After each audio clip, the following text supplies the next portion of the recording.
안녕하세요. 저는 구사일생으로 새로운 인생을 시작하게 된 60대 남성입니다. 전 하루의 마지막을 사연 투브의 사연을 듣는 애청자 중 애청자입니다. 그동안 매번 다른 분들의 사연만 들었었지 제 얘기를 이렇게 할 생각은 해본 적이 없었는데요. 얼마 전 제 인생에 큰일을 겪게 되면서 이곳에 사연을 보내고 싶다는 생각을 하게 되었습니다. 저 역시 지금껏 사는 동안 많은 희노애락을 경험하면서 살았습니다. 정말 뜻하지 않은 기쁨을 만끽하기도 하고 큰 고난 속에 좌절한 적도 많았죠. 그런 저에게 쥐구멍에도 벼뜰 날 있다라는 속담처럼 한 줄기 빛과 같은 일이 생기고 나서 제 삶은 아주 많이 바뀌게 되었습니다. 저에게 어떤 일이 있었는지 부족한 글솜씨지만 한번 얘기를 해보도록 할게요. 저는 중국집을 운영하는 아버지 밑에서 어렵게 자랐습니다. 어머니는 일찍 돌아가셨고 아버지 혼자 중국집을 운영하시며 형과 저를 키웠어요. 형은 크고 나서 일찍 독립을 했고 전 아버지와 함께 중국집 일을 하게 되었습니다. 그때 직원은 많지 않았는데 항상 아버진 직원들을 가족처럼 대하셨어요. 그러다 보니 저 역시 같이 지내는 사람들과 정말 친하게 지내기도 했습니다. 그중 정말 친형제처럼 친하게 지냈던 사람이 저보다 2살 어린 배달원이었어요. 형님, 제가 배달 다녀올 테니까 좀 쉬세요. 벌써 오늘 배달 형님이 거의 다 가셨잖아요. 좀 쉬세요. 야, 명식아, 너 오늘 몸 안 좋다며? 괜찮아. 내가 다녀오면 되니까 넌 저쪽에서 좀 쉬고 있어. 대신 아버지한텐 비밀이다. 비밀? 에이, 제가 배달원인데 어떻게 쉬어요. 전 몸 괜찮습니다. 감기 기운이 있어서 그런 건데 몇 번 배달 가니까 싹 나은 것 같아요. 제가 갈 거니까 형님은 들어가셔서 홀 보세요. 원래 다른 직원들과 전 사이좋게 지냈지만 명식이라는 그 배달원은 정말 사적으로도 형님 아우하면서 친하게 잘 지냈습니다. 워낙 성격도 활달하고 싹싹했는데 거기다가 일도 열심히 하고 성실해서 저뿐 아니라 아버지도 예뻐하던 직원이었죠. 그러다 제가 26살 때 아내를 만나게 되었고 아들, 딸을 연달아 낳게 되었어요. 가장이 되다 보니 책임감이 정말 무거웠는데 그런 제 고민을 덤덤히 들어줬던 것도 바로 그 배달원이었습니다. 요즘 중국집 매출이 좀 줄어들어서 고민이야. 안 그래도 다른 가게들도 많이 생기고 우리 가게도 좀 특별하게 뭔가 해야 할 것 같은데 명식아, 뭘 하면 좋겠냐? 메뉴 고민이야. 형님이 알아서 잘하시니까 전 그냥 주변에 많이 홍보할게요. 이번에 새로 공장 건물 생긴 거 아시죠? 형님, 제가 거기 가서 우리 중국집 알리고 올 테니까 걱정하지 마세요. 다 잘 될 겁니다. 그래, 고맙다 명식아. 네 덕분에 내가 그래도 마음이 편안해지네. 가장이 된다는 게 참 어깨가 무거운 것 같다. 그 배달원은 저를 누구보다 잘 따르기도 했지만 제가 힘들 때면 정말 힘을 많이 줬던 친구였습니다. 누구보다 중국집 홍보에 열정적이었고 배달도 깔끔하게 잘해서 그걸 보고서 사람들이 저희 중국집을 찾는 경우들도 많았어요. 그러다 배달 직원이 27살 때 한 여자를 만나 결혼을 하게 되었습니다. 부모 없이 외롭게 자랐던 그 친구가 행복하게 가정을 꾸린다는 것 자체가 저희는 너무나 기뻤어요. 그런데 그 기쁨도 잠시 임신을 했던 직원의 아내는 아들을 1명 낳고서 바로 집을 나가버렸어요. 거기다가 직원이 모아뒀던 돈까지 모두 다 들고 잠적을 해버렸죠. 그때 그 배달 직원이 얼마나 힘들어했는지 모릅니다. 온데간데 없이 사라진 아내를 찾는 것도 힘들었지만 무엇보다 가난쟁이 아들을 돌봐야 하니 일을 할 수조차 없었죠. 며칠 동안 연락도 없고 보이지도 않았던 배달 직원이 걱정돼서 그 집을 찾아갔을 땐 정말 너무 놀라 눈물이 절로 나올 지경이었습니다. 집안은 엉망해 밥도 제대로 먹지 못했는지 꼴이 말이 아니었거든요. 명식아, 안에 있어? 아휴, 이게 다 뭐야? 밥은 좀 먹고 있긴 한 거야? 아니, 며칠 새 애가 아주 줄었네, 줄었어. 아, 형님 오셨어요? 안 그래도 가게 한번 가려고 했는데, 저 실은 앞으로 일하러 나가기 어려울 것 같아요. 애도 너무 어리고 사장님께 대신 좀 전해주시면 안 될까요? 뭐? 명씨가, 아, 그럼 너 어떻게 먹고 살려고? 애 키우려면 돈도 벌어야 되는데, 지금 당장은 힘들 것 같아요. 집값도 못 내서 당장 집주인이 이 집에서 나가라고 하는데, 모아둔 돈도 없고, 형님, 진짜 저 어떻게 해요? 애 엄만 돈 다 들고 나가고, 앞으로 저 애랑 어떻게 살아요? 그 배달 직원은 제 손을 부여잡더니 엉엉 통곡하기 시작했습니다. 그 모습을 보면서 너무나 안쓰러운 생각이 들었어요. 누구보다 직원들 중에서 열정적으로 일을 했던 직원이었기 때문에 이대로는 가만히 있을 수 없다고 생각했습니다. 그래서 전 아버지께 어떻게든 설득시켜 그 직원이 일을 할 수 있도록 만들어주고 싶었어요. 아버지, 명식이 아버지 식당에서 오래 일한 거 아시잖아요. 누구보다 열심히 성실하게 일한 것도 다 아시고요. 가족 같은 직원이라고도 하셨잖아요. 제가 더 열심히 할게요. 네? 그러니까 명식이 한 번만 좀 도와주세요. 일이야 시킬 순 있지만 애는 어쩌고. 아직 애가 돌도 안 지났는데 그냥 둘 수도 없는 거 아니냐. 그건 아내가 봐주겠다고 했어요. 그러니까 아버지, 제발 명식이 좀 도와주세요. 제가 중국집 일 더 많이 할 테니까 도와주세요, 아버지. 그렇게 아버지께 부탁을 한 끝에 아버진 식당에 있던 살림방에서 살 수 있게 해줬습니다.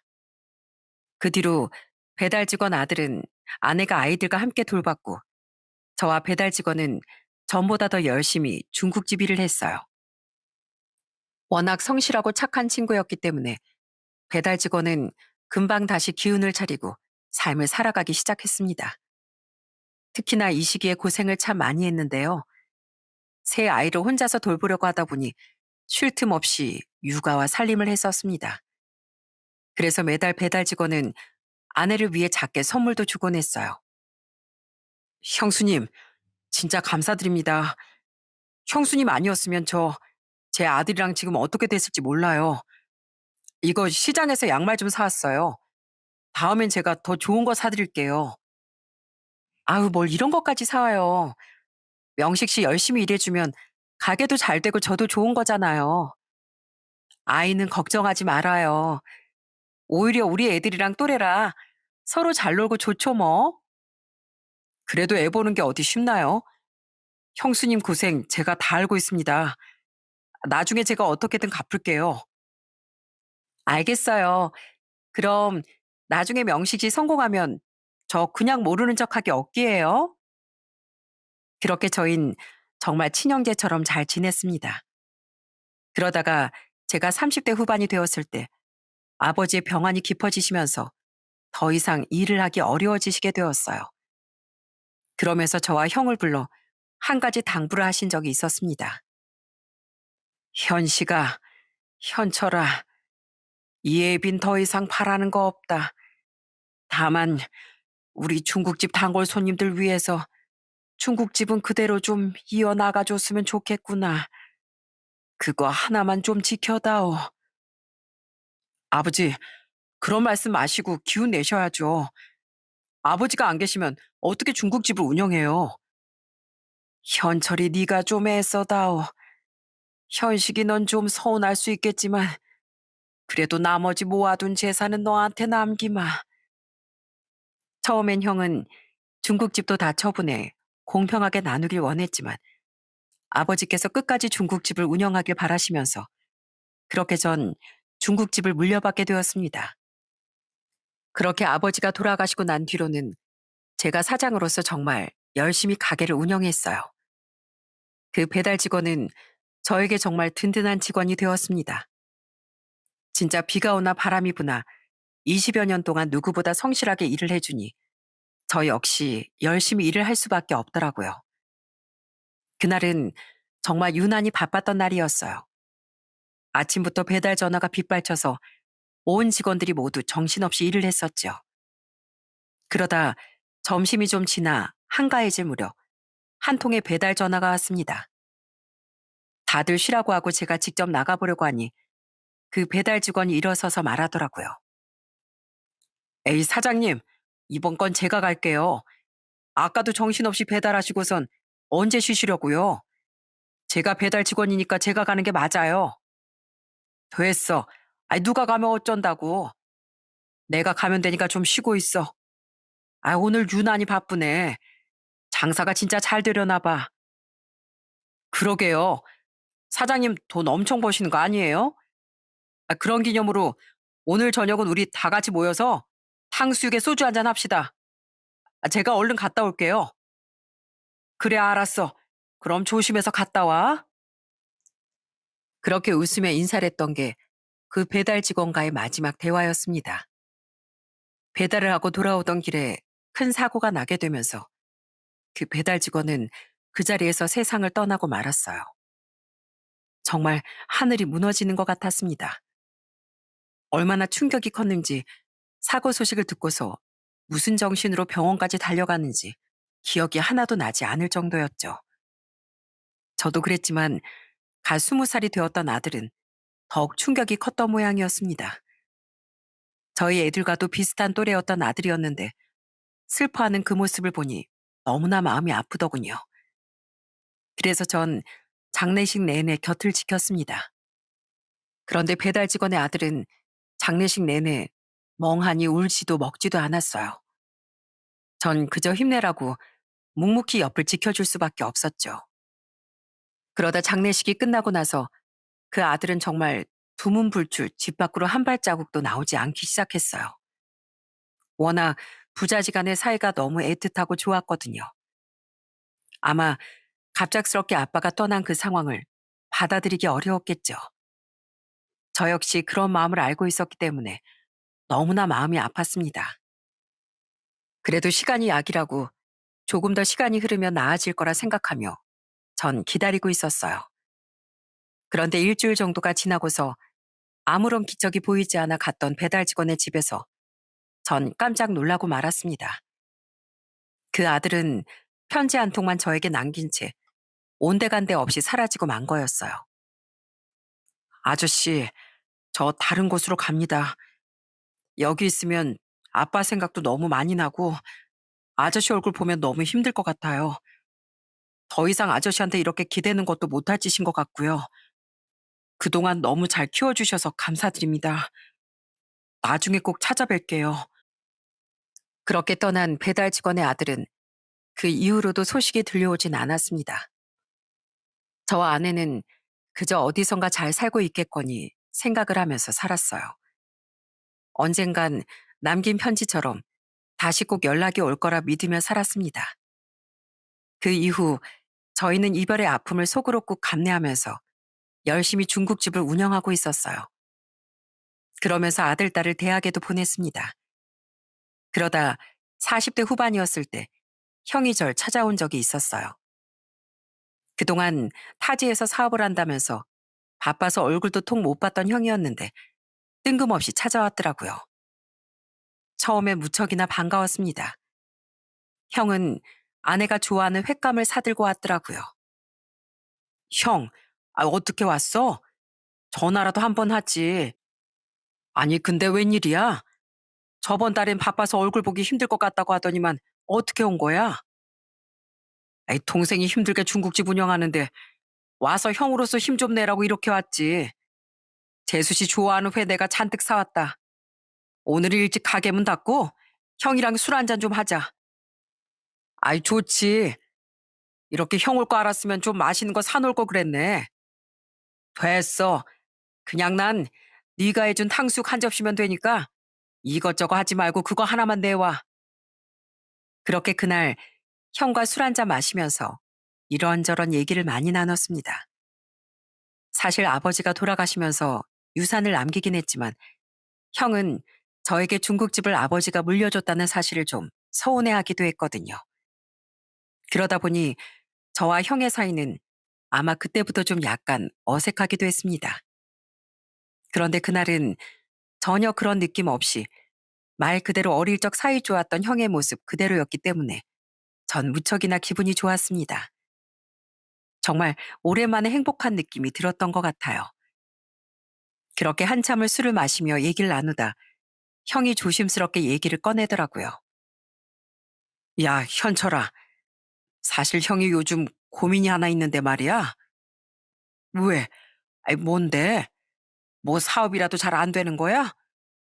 안 그래도 요즘 바쁘다고 하던 형이 갑자기 왜 내려왔나 싶었는데 사업이 힘들어서 그래? 아니, 뭐 그런 건 아니고 사업하다 보니까 이런저런 투자해야 할 게 한두 가지가 아니더라고. 아버지 남겨준 유산으로 어찌저찌 사업 운영하고 있다곤 하지만 솔직히 이젠 그 돈도 다 쓰고 없고, 근데 이번에 사업 좀 키우려고 하니까 자금이 너무 모자라서 말이야. 혹시 네가 좀 빌려줄 수 있나? 우리가? 뭐 얼마나 필요한 건데? 우리도 뭐 넉넉하게 사는 건 아니라서. 알지, 알지. 가게 하는 게 뭐 쉬운 일도 아니고 말이야. 괜찮아. 너 힘들면 어쩔 수 없고. 아니, 난 투자해 주겠다는 곳이 있긴 한데 솔직히 기왕이면 너도 같이 잘 되면 좋잖아. 우리 사업이야 지금도 잘 되고 있고 하니까 투자만 하면 배로 돌려줄 수 있을 것 같긴 해서. 형이 뭐 너 안 좋으라고 이렇게 말하겠냐? 다 잘 되자고 하는 거지. 그냥 이 형만 믿고 돈 빌려줘. 내가 사업 좀 키워가지고 이자 쳐서 돌려줄 테니까. 그렇게 형은 사업 확장을 위해 돈을 빌려달라고 했습니다. 처음엔 아내와 고민을 참 많이 했는데 형이 간곡하게 부탁을 하면서 그렇게 돈을 빌려주게 되었어요. 그래도 가족인데 별일 있겠냐 싶은 생각을 했었죠. 그런데 옛말에 아는 사람이 더 무섭다는 말이 정말 맞더군요. 형은 그 후로 연락도 잘 되지 않았고 저한테 돈도 돌려주지 않았습니다. 심지어 빌려준 돈을 받으러 형을 찾아갔다가 오히려 상처만 크게 받았어요. 형은 저에게 정말 떳떳하게 말하더군요. 형, 대체 언제 돈 돌려줄 거야?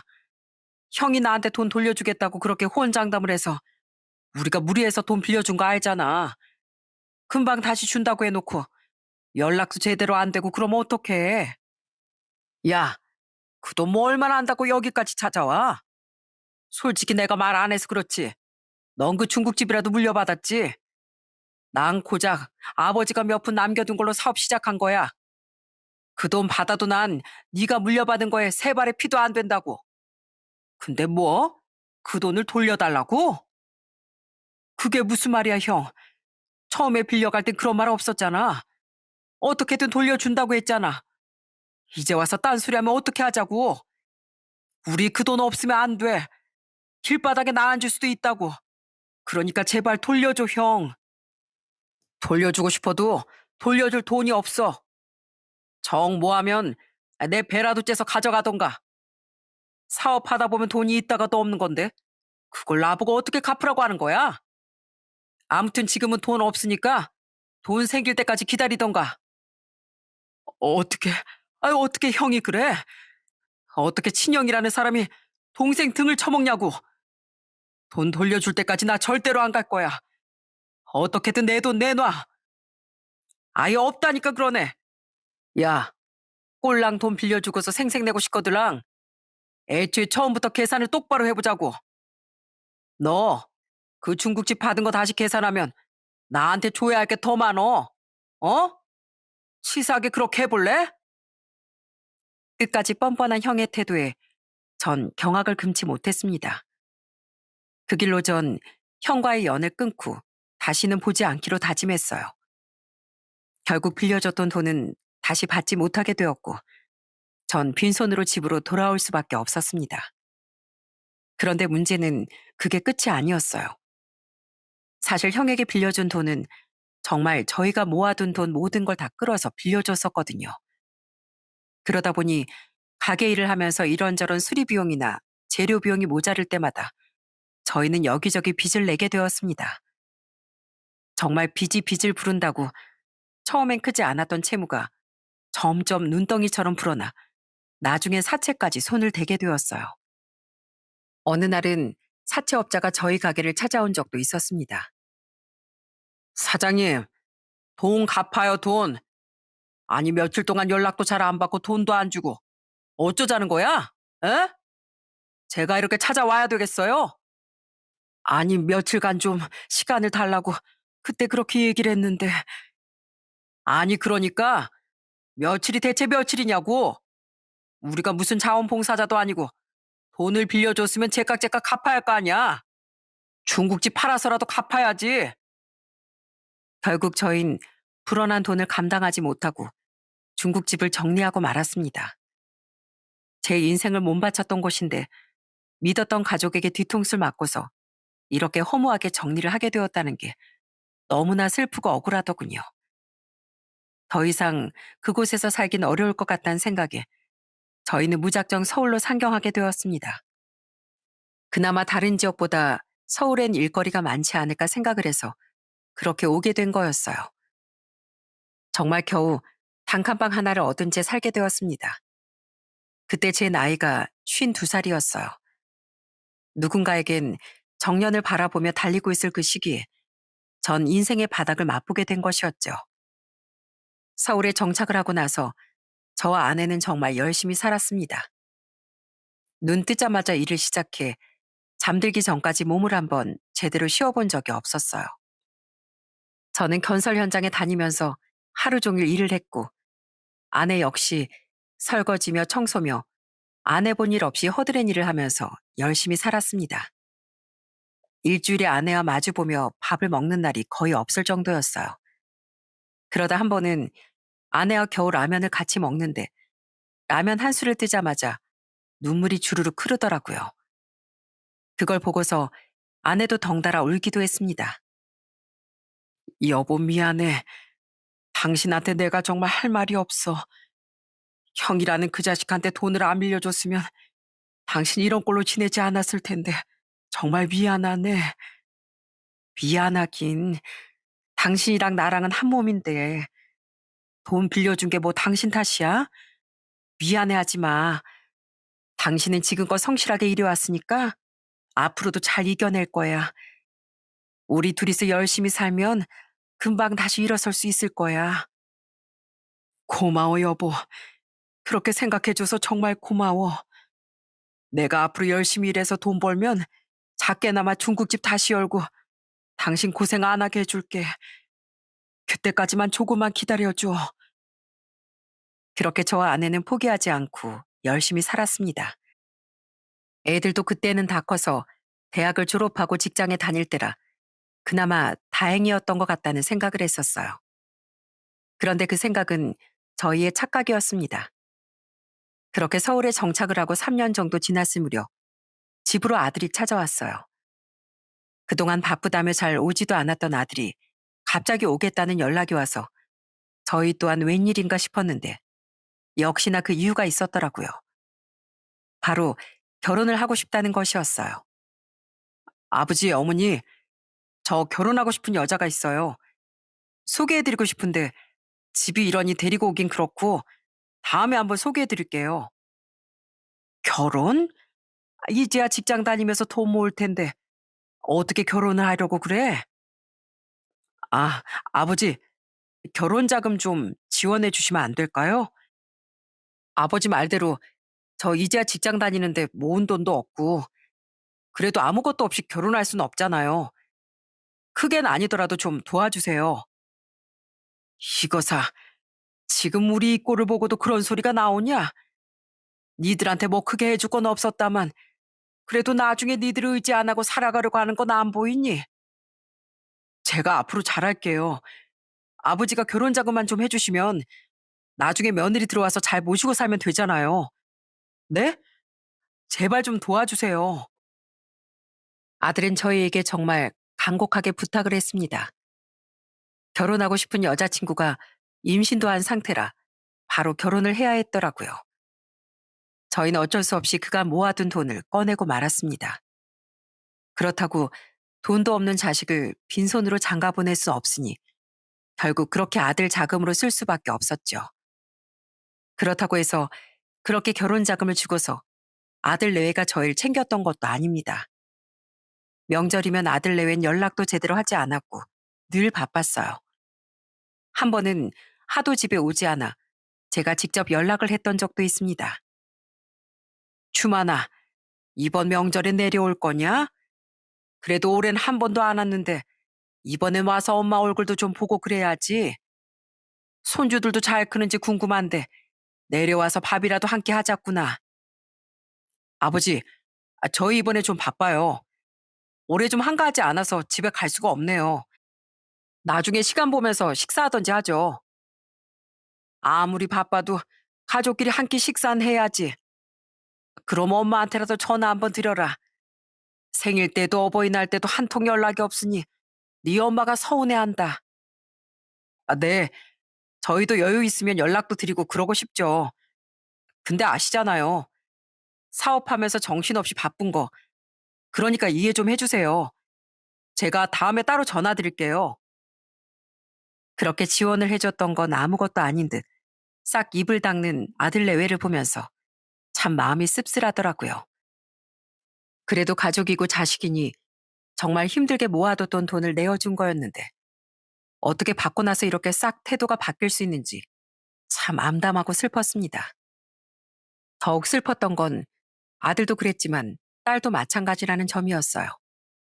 딸은 아들 결혼 자금을 저희가 해줬다는 걸 알고선 맨날 찾아와 아양을 떨더라고요. 그 이유는 바로 자기 가게를 열어달라고 하는 것이었어요. 아버지, 왜 오빠만 돈 주고 난 안 줘? 솔직히 아버지 나 대학만 보내놓고선 아무것도 나한테 안 해줬잖아. 그래도 난 아버지 힘들까봐 더 해달라고도 안 한 건데. 나도 그럼 오빠처럼 똑같이 해줘. 주희야, 이 아버지가 지금 여력이 없어서 그래. 아버지가 나중에 중국집 차려가지고 돈 또 벌면 그때 해주면 안 되겠냐? 그런 게 어딨어. 오빠랑 나랑 뭐가 다르다고 차별이야? 똑같이 해줘야지. 아버지 진짜 그러면 나 섭섭해?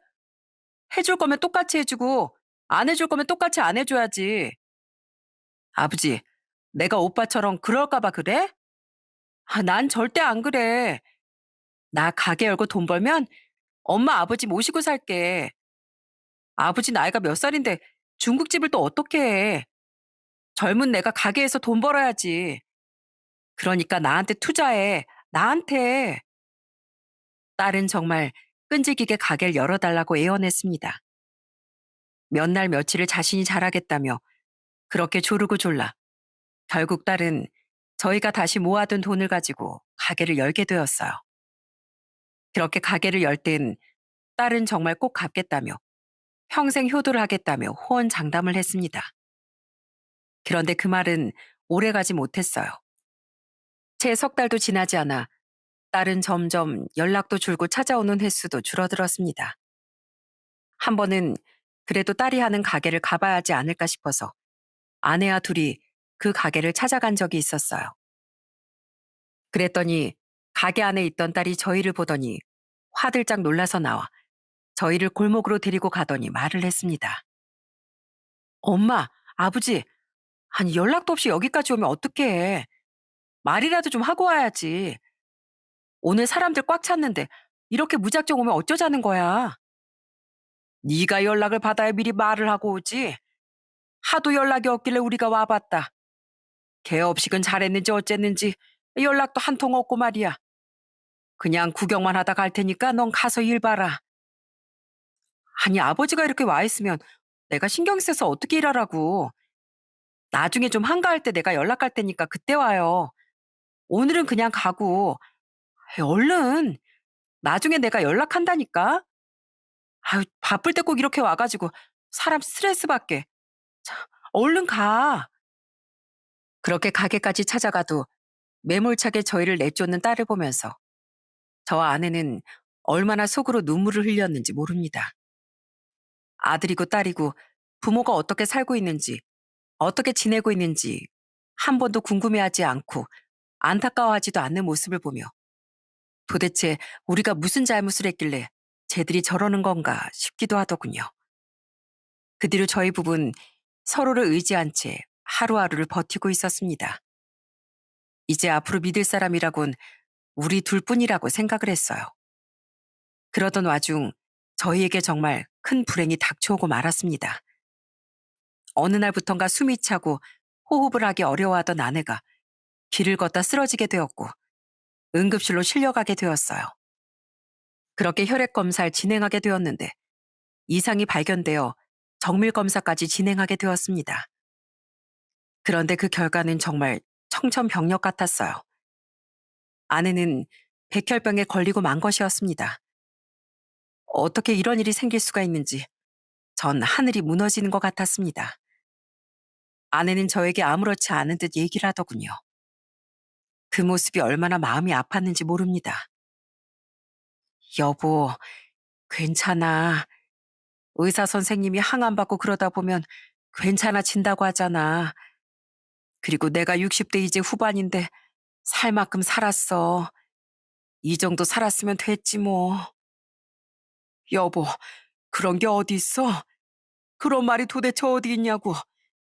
내가 어떻게든 당신 고치게 해줄 테니까 당신 포기하지 말어. 여보, 우리 형편에 무슨 치료야. 그냥 나 편안하게 당신이랑 이렇게 잘 지내다가 가도 괜찮아. 그러니까 우리 무리하지 말자. 가난하고 힘든 상황에서 아내는 치료를 포기하고자 했고, 전 그런 아내의 결정이 너무나 마음이 아팠습니다. 제 모든 걸 다 팔아서라도 아내만은 꼭 살리고 싶었어요. 그리고 그렇게 무심했던 자식들이 이 소식을 듣고 제정신을 되찾길 바랬습니다. 그래서 전 아들에게 전화를 걸어 얘기를 꺼냈어요. 주만아, 네 엄마 백혈병이란다. 요새통 힘없다 피곤하다 하더니만 쓰러져서 정밀 검사를 받았는데 글쎄 백혈병이래. 엄만 치료를 포기하고 싶다고 하는데 그래도 네 엄마 살려야 되지 않겠냐. 네? 백혈병이요? 아니 어떻게 그럼 무슨 치료를 받아야 하는 거예요? 항암을 받아야 한다는데 나이가 있으니 골수 이식은 부담이 될 수 있고 그나마 초기라 심하지 않은 상태라 항암으로 한다고 하더구나. 그래도 네 엄마 치료받는 동안은 간병을 하던지 해야 할 건데 아버진 치료비 벌어야 하니 혹시 너나 며느리가 가능하겠니? 아휴, 아버지, 그건 좀 힘들죠. 그리고 아낸 친정엄마도 아니고 시어머니인데 어떻게 해요? 저희보다 그래도 딸이 간병하기가 엄마가 편하실 거예요. 주희한테 한번 연락해 보세요. 제가 병문안은 갈게요. 아들뿐만 아니라 딸의 반응도 마찬가지였어요. 정말 할 말을 잃게 되더라고요. 아버지, 나 가게 이제야 막 잘 되기 시작했는데 지금 쉬면 단골 손님들 다 떨어져 나가서 안 돼. 그냥 아버지가 일 쉬고 엄마 간병하면 안 돼? 그래도 보험은 들어놨을 거 아니야. 그걸로 병원비 못 해? 지금 나 돈도 없는데 그럼 어떡해. 꼭 그 치료는 받아야 하는 건가? 어떻게 엄마가 아프다는데 넌 지금 그런 말이 나오냐? 치료는 내가 어떻게든 시킬 거니까 그런 걱정하지 말고 네 엄마 간병을 해달라는데 그것도 어려워? 아버지, 내가 뭐 시간이 여유로워서 그런 소리 하는 거야? 시간이 없으니까 그러지. 나라고 뭐 한가해서 그래? 그리고 오빠도 있는데 왜 나한테만 그래? 어떻게 니들이 그러니? 지금껏 니들만 보고 열심히 살아온 엄마 아빠한테 어떻게 이래? 앞으로 니들 얼굴 보고 싶지도 않구나. 찾아오지도 연락하지도 말거라. 그렇게 아들, 딸은 아내의 병에도 정신을 차리지 못했습니다. 결국 전 아들, 딸에게 연을 끊겠다고 선언을 했어요. 정말 여태껏 자식만 보고 열심히 살았는데 지금껏 살아온 세월들이 다 외면받는 것 같았습니다. 그 사실을 아내에게 말은 하지 않았지만 아마 아내도 한번 자식들이 찾아오지 않았으니 짐작을 했으리라고 생각해요. 전 너무 마음이 아프고 무너져 내렸습니다. 그렇지만 포기할 수는 없었어요. 그래서 아내 간병도 하고 돈을 벌기 위해 전 새롭게 퀵 배달을 시작하게 되었죠. 다행히 오래전부터 중국집 배달을 해왔었기 때문에 원동기 면허도 있었고 오토바이 운전이야 워낙 익숙했기 때문에 수월하게 일을 시작할 수 있었어요. 아내 치료를 받을 때면 옆에서 간병하고 돌보고 나머지 시간엔 계속해서 퀵 배달을 했습니다. 정말 쉴 틈이 없었어요. 하루에 많이 잡았자 4시간밖에 자지 못한 날들도 많았습니다. 정말 고단하고 힘들었지만 그래도 아내를 곁에서 지킬 수 있다는 것만으로도 다행이라고 생각했죠. 그렇게 아내를 돌보며 퀵 배달을 시작한 지 5개월이 되었을 쯤 어느 날, 그날은 날도 별로 좋지 않았고 도로에 차들도 꽉 막혀 일이 좀 밀리던 상황이었습니다. 그래도 끝까지 정신 차려 일을 하려고 노력을 했죠. 정말 정신없이 움직이다 한 업체로 물건 배송을 하게 되었습니다. 제가 겨우 쉴 수 있었던 시간은 엘리베이터를 타고 있던 그 시간뿐이었어요. 잠깐 숨을 고르고 있다가 목적지에 도착을 하게 되었는데 문이 열리자마자 한 젊은 남성이 절 보더니 제 손에 있던 물건을 그냥 바로 채가더라고요. 전 그 모습을 보면서 너무 황당하고 어이가 없었습니다. 그런데 그 남잔 물건을 확인하더니 저한테 다짜고짜 화를 내기 시작했습니다. 아, 내가 이래서 늙은 사람은 안 된다고 한 건데. 아니, 당신 진짜 장난하는 거야? 지금이 몇 시야? 5시까지 꼭 도착한다고 해놓고선 벌써 6시인데 사람 퇴근하지 말고 물건만 기다리라는 거야, 뭐야? 어? 전화해도 죄송하다고 하고 말만 하면 끝이야? 이게 얼마나 중요한 물건인지 당신이 알아? 도대체 일을 어떻게 하길 있다고야? 아, 죄송합니다. 제가 여기가 초행길이라 서두르긴 했는데 너무 늦었네요. 정말 죄송합니다. 다신 이런 일 없을 겁니다. 뭐? 죄송하면 다야? 내가 항의 전화 꼭 할 거야? 어떻게 빠른 퀵 서비스 이런 노치낼 쓸 수가 있어? 당장 당신 자르러 갈 거니까 그렇게 알아. 어떻게 구한 일인데 그 남자 직원이 항의 전화를 한다고 하는 말에 전 너무나 놀랐습니다. 그래서 머리를 계속 숙이며 죄송하다고 사과를 했어요. 그런데도 그 남자의 태도는 전혀 달라지지 않더라고요. 정말 죄송합니다. 제발 회사에만은 연락하지 말아주세요. 피해보신 게 있으시다면 제가 꼭 그 부분은 배상해드리겠습니다. 제발 연락만은 하지 말아주세요. 참, 4시간을 어떻게 배상할 건데? 나 이거 도저히 못 참아. 아휴, 나이 든 사람을 도대체 왜 쓰는 거야? 나 같은 피해자 있으면 안 되니까 꼭 전화할 거야. 다른 것도 아니고 나이로 그렇게 사람을 모욕을 주는데 정말 화가 났지만 전 아내만 생각하며 꾹 참았습니다. 계속해서 사과를 하고 있던 와중에 갑자기 누군가 그 남자에게 말을 하더라고요.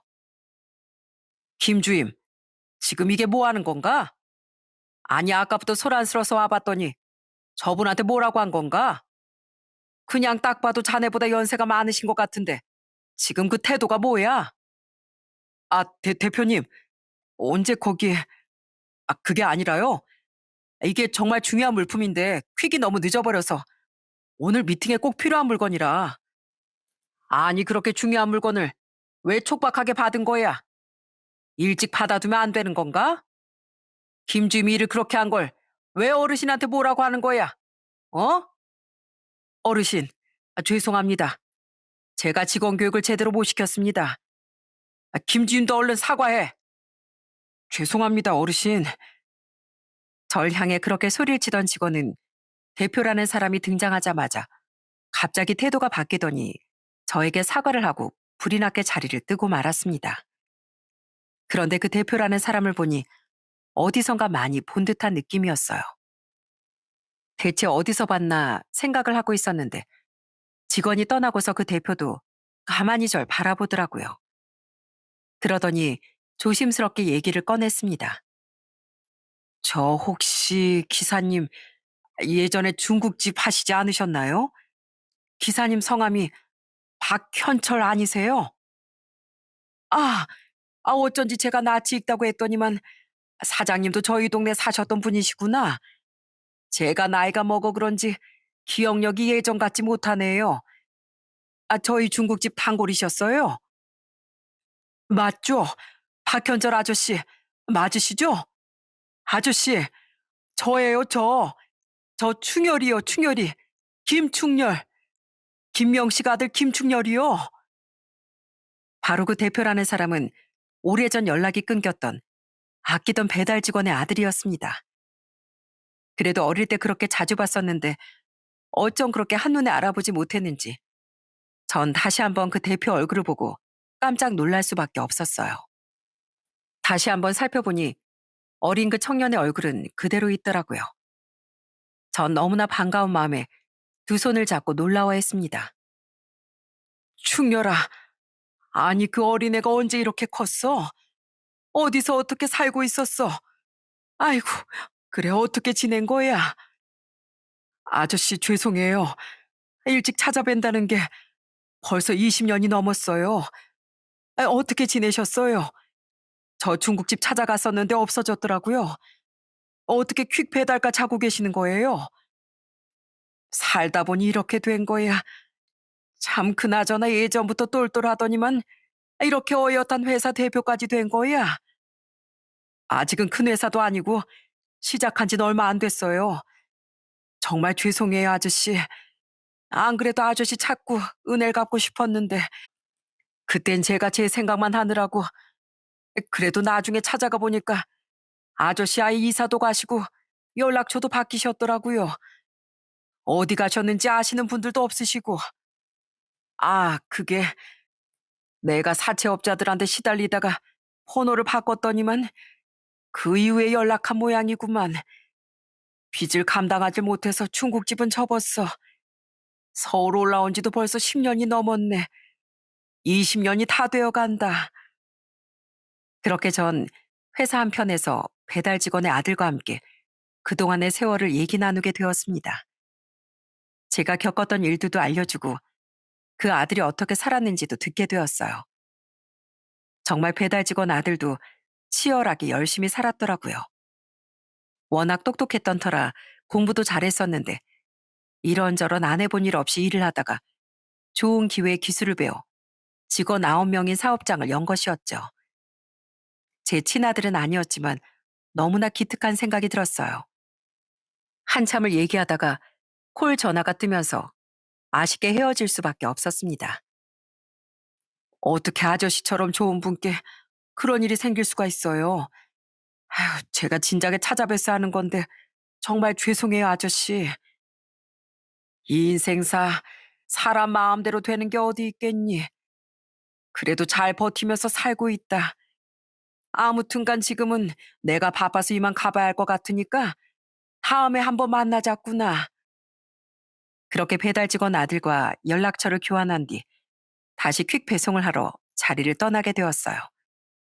일이 끝나고 아내에게 이 소식을 전해주니 아내도 너무나 기뻐하더라고요. 그렇게 다음날 배달 직원 아들에게서 다시 바로 연락이 왔습니다. 그날이 아내 병원 검진이 있던 날이라 병원으로 향한다고 하니 그쪽으로 오겠다고 하더라고요. 그렇게 병원 앞 카페에서 아내와 함께 만나게 되었어요. 배달 직원 아들은 아내를 보자마자 눈물을 훔치며 얘기를 했습니다. 아주머니, 정말 늦게 찾아뵈서 죄송합니다. 제가 좀 더 일찍 찾아뵀어야 하는 건데 정말 죄송해요. 아니야, 충혈아. 이제라도 이렇게 얼굴 봐서 다행이네. 건강해 보여서 내가 마음이 다 놓인다. 대표가 됐다고? 장하다, 정말 장해. 명식 씨가 하늘에서 얼마나 기뻐할까 그래. 아주머니, 아저씨께 얘기는 다 들었어요. 백혈병이시라고. 아주머니 치료 포기하지 말고 꼭 받으세요. 병원비는 걱정하지 마시고요. 제가 아주머니 꼭 치료해 드릴게요. 뭐? 아니야. 내가 뭐라고. 그럴 필요 없다. 아니에요. 저한텐 아주머니가 제 어머니나 다름없는데 어떻게 어머니가 아픈 걸 보고서 그냥 있을 수가 있겠어요? 제가 꼭 해드리고 싶은 거니 사양하지 마시고 제발 치료 받으세요. 눈물을 흘리며 말하는 배달 직원 아들의 모습을 보며 아내도 많은 눈물을 흘렸습니다. 그리고 저에게도 놀라운 얘기를 꺼냈어요. 그리고 아저씨, 사실 제가 생각을 많이 해봤는데 아저씨께 받은 은혜를 어떻게 보답해야 할지 고민이 많았어요. 그래서 아저씨 중국집 다시 하고 싶으시다고 했잖아요. 제가 아저씨 중국집 다시 열어드리고 싶어요. 제 인생을 구원해 주신 분이시니 이것보다 더 해드리고 싶은데 꼭 받아주세요. 뭐? 중국집이라니. 아니다. 우리 명식이한테 이미 다 받았어. 보다 받을 대로 다 받았으니까 그러지 않아도 된다. 아니에요. 아저씨 제가 처음 찾아갔을 때도 저 어떻게든 보답해 드리려고 했어요. 꼭 받아주세요. 제 인생 이렇게 잘 살 수 있었던 것도 다 아저씨 아주머니 덕분이잖아요. 그러니까 거절을 하지 말아주세요. 처음엔 절대로 받을 수 없다고 거절을 했지만 배달 직원 아들은 끝까지 꼭 해주고 싶은 거라며 얘기를 했습니다. 정말 큰 중국집을 계약해 주려고 하던 걸 이제 나이가 있어서 너무 크면 운영하기 힘들다고 겨우 말려 그렇게 전 테이블 6개 중국집을 오픈하게 되었어요. 그렇게 중국집을 오픈하고 나서부턴 매일같이 그 배달 직원 아들은 출퇴근을 하는 것처럼 절 찾아오고 있답니다. 아저씨, 오늘 배달 많았어요? 저 오늘 한가해서 배달 도와드릴 수 있는데 뭐 어디 갈까요? 제가 오늘은 배달 직원 할게요. 아이고, 대표님이 어떻게 여기서 배달 직원을 합니까? 됐습니다. 제가 해도 되니까 어서 앉으셔서 탕수육 드시죠. 에이, 아저씨, 저 못 믿으세요? 저 그래도 배달 직원 피가 흐르고 있는데 저 잘한다고요. 저만 믿으세요. 지금은 제 아내도 치료를 잘 받아 회복 중에 있습니다. 다행히 초기에 빨리 치료를 시작해서 예후가 좋은 편이라고 하더라고요. 배달 직원 아들은 정말 친아들 딸처럼 저희에게 너무나도 잘 해주고 있습니다. 결혼까지 해서 이젠 아이도 둘이나 낳았는데요. 자식들과 다 같이 명절에도 찾아와 꼬박꼬박 저희에게 인사를 하곤 합니다. 요즘은 친자식들처럼 얼마나 잔소리가 많은지 몰라요. 아저씨, 요즘 또 배달 가시죠? 이젠 가지 말고 직원 시키시라니까. 아버지도 배달하다가 돌아가셨는데 아저씨도 잃고 싶지 않아요. 제발 배달 좀 직접 가지 마시라고요. 알았다, 알았어. 나도 좀 오토바이 바람 좀 쐴 수도 있는 거지, 그. 안 돼요, 안 돼. 절대 안 됩니다. 아주머니, 아저씨 또 배달 가면 저한테 꼭 얘기해 주세요. 저 당장 달려올게요. 그렇게 제 인생의 선물 같은 가족이 다시 생기게 되었습니다. 이 깜짝 만남으로 인해 저희 부부는 최악의 위기에서 벗어날 수 있었고 다시금 행복을 찾을 수 있었어요. 오랜 인연이 끝난 줄로만 알았는데 잠시 잠깐 멈춰 있었던 것일 뿐 완전히 끊어진 건 아니었더라고요. 비록 아들과 딸은 지금도 저희와 연락을 하고 있지 않지만 앞으로는 아내와 함께 행복한 미래를 꿈꾸며 살아가려고 합니다. 그리고 배달 직원의 아들과도 행복하게 잘 지내보려고요. 그것이 저에게 찾아온 선물에 보답하는 방법이라고 생각을 해요. 여러분들도 인생사 세옹지마라는 말을 많이 들어보셨죠? 인생의 앞날은 예측 불가능한 일이라 누구도 장담할 수 없다는 뜻입니다. 그런데 제가 살아보니 느꼈던 건 아무리 작디 작은 일이라 하더라도 그것이 미래에 영향을 미칠 수밖에 없는 것이더라고요. 모든 일은 서로가 연결되어 있으니 어느 한순간도 허투루 생각하지 말아야 하는 게 인생인 것 같습니다. 지금껏 정말 누구보다 열심히 살았지만 현실이 힘들어 괴로우신 분들도 언젠간 인생의 복이 찾아올 거라고 생각합니다. 그리고 지금의 삶을 살아가는 모든 분들이 미래를 위해서 지금을 더 선하게 살아가야 하는 것 같아요. 여러분들의 삶에도 저처럼 행복의 순간이 찾아오길 바라면서 이만 글을 마치겠습니다. 들어주셔서 감사합니다.